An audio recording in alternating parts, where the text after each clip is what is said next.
Mais uma semana, mais uma Fujimasfera e obviamente mais um vídeo aqui no canal. E hoje tivemos um capítulo parecido com o da semana passada, no sentido de ser bastante esclarecedor, intrigante e um pouco decepcionante no bom sentido. Sem mais enrolações, bora logo falar sobre ele.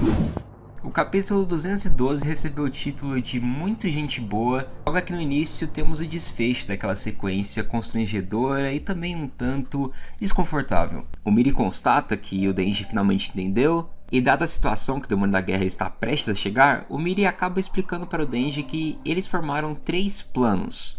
Porém, nitidamente o personagem não está focado nisso. Sua atenção ainda continua voltada para a morte, mais precisamente para a parte íntima dela, né? Temos muito a conversar sobre isso, mas espera um pouquinho, agora a gente volta nisso. A Shi, percebendo que conseguiu comprovar sua identidade, simplesmente esconde tudo aquilo e volta à normalidade, o que retorna aquela tranquilidade no rosto do Denji, né?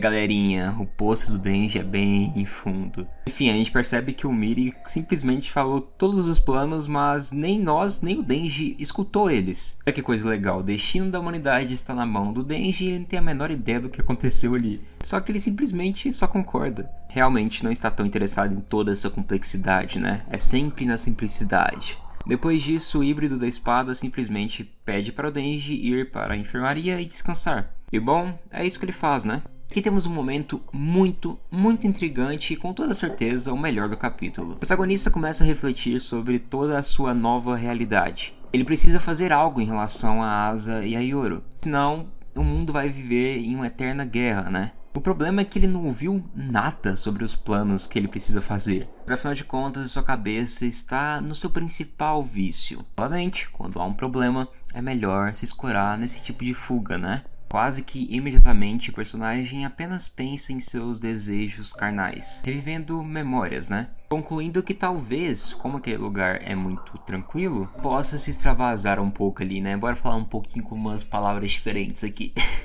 E de uma maneira bastante repentina e perturbadora, a gente percebe que simplesmente a Fumiko estava ali embaixo da cama do Denji. E ela se revela questionando se o personagem precisa de uma mãozinha. E é bom, é claro que isso assusta o Denji, também assusta a gente, né? Só que não temos muito tempo para isso. Finalmente a personagem começa a abrir mais o jogo. Ela pede para o Denji apenas ficar parado e escutá-la. Ela diz para o garoto que ele está sendo usado pelo demônio da morte. Questiona se isso é uma verdade.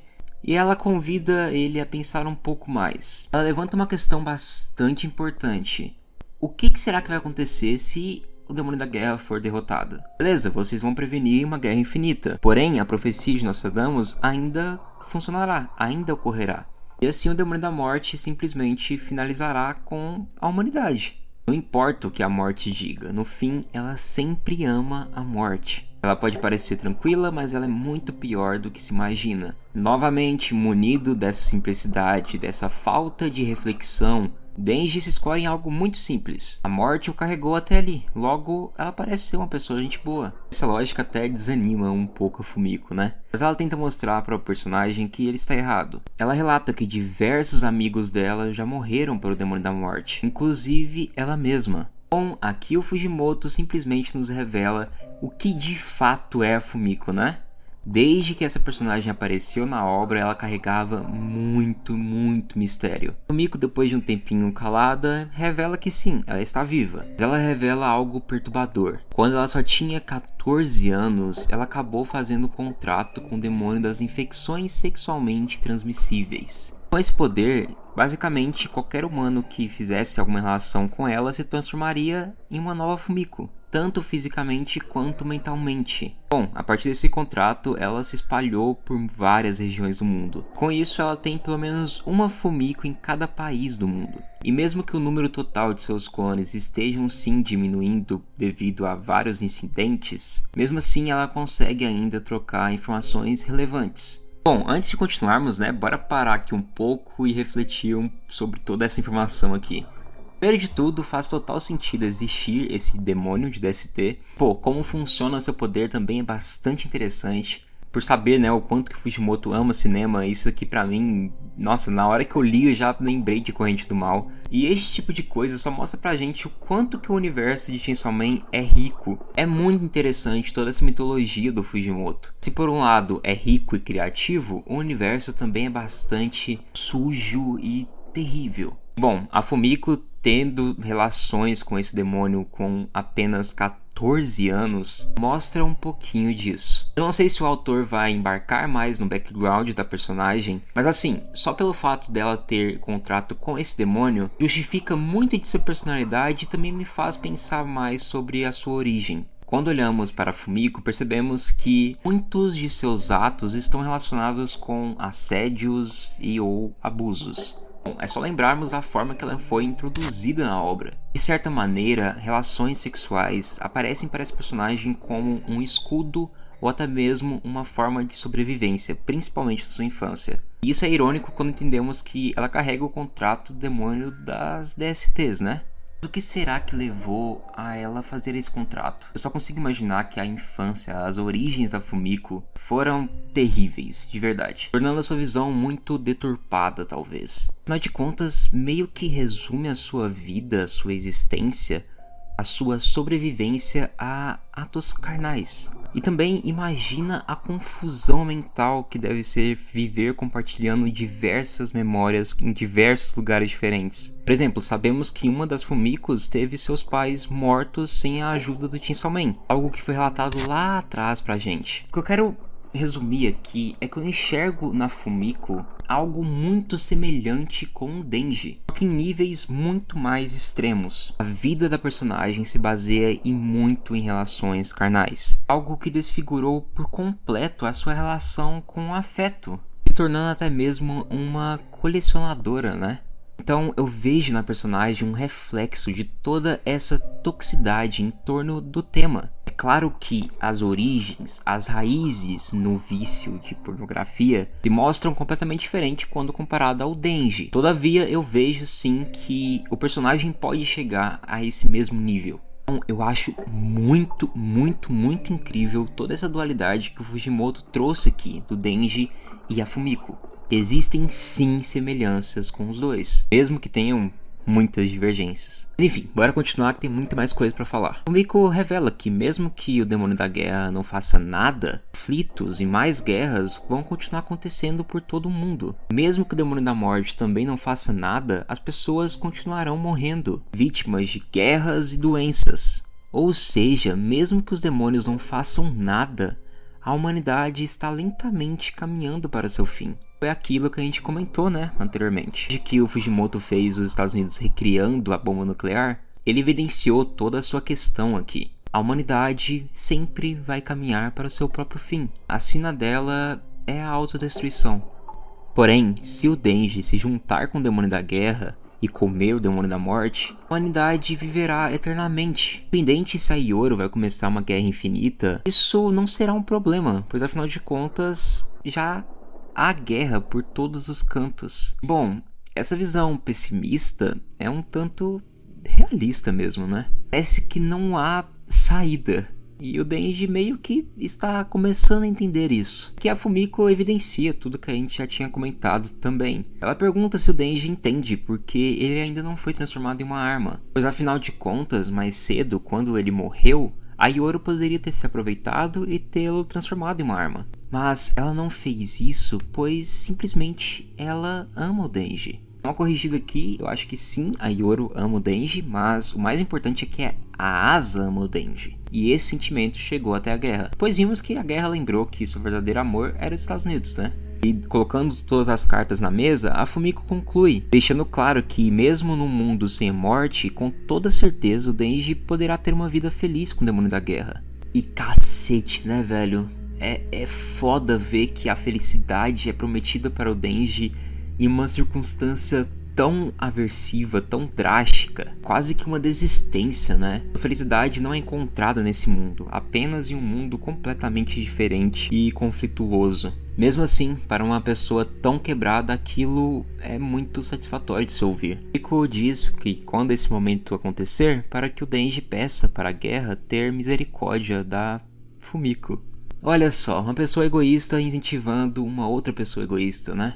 Só, o Denji liga o seu cérebro e entende que, de certa maneira, a Fumiko está utilizando dele, né? Mas, outra vez, quando o questionamento bate na porta, quando sente que está indo mais fundo do que apenas a simplicidade, o vício bate na porta outra vez. E dessa vez financiada por uma outra viciada. Miko cala essa inquietação do Denji apenas entregando uma foto dela nua, instigando o personagem para se render e realizar o que ele estava querendo fazer há um tempinho atrás. Ele fica em choque, ela se despede e bom, o Denji acaba batendo uma, constatando que aquela garota é muito gente boa, né?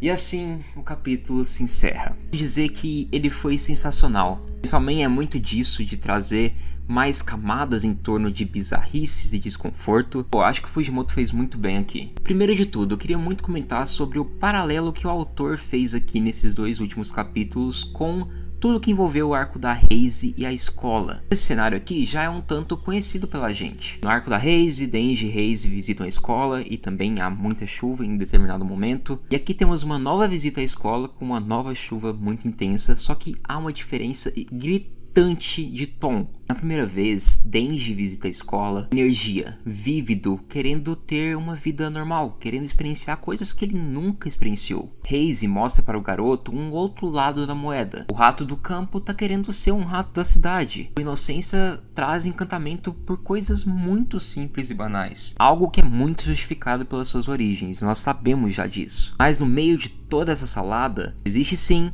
a principal discussão da obra, que é o afeto. Denji vê na Haze uma oportunidade de conhecer mais sobre amor, sobre afeto, sobre relações. Ela não só instiga, mas se mostra querer ensinar e querer levar esse garoto para esse rumo. Já agora, a situação tá um tanto diferente, não? Primeiro que não há esse otimismo, né? Denji se mostra completamente cansado e esgotado. Não existe mais esse ânimo da descoberta de um novo mundo tão distante dele. Afinal de contas, já conhece a escola, né? E o personagem apenas se escora em seu vício de relações e desejos sexuais, quando descobre que de fato o mundo está acabado, está condenado. Tudo isso é desgastante, complicado, complexo. O melhor é se refugiar mais uma vez nesse seu abrigo tóxico. A sexualidade aqui é objetificada quando não deveria ter espaço para isso e incentivada quando convém para terceiros. Tudo isso é muito triste. Vejo mais uma vez que Denji está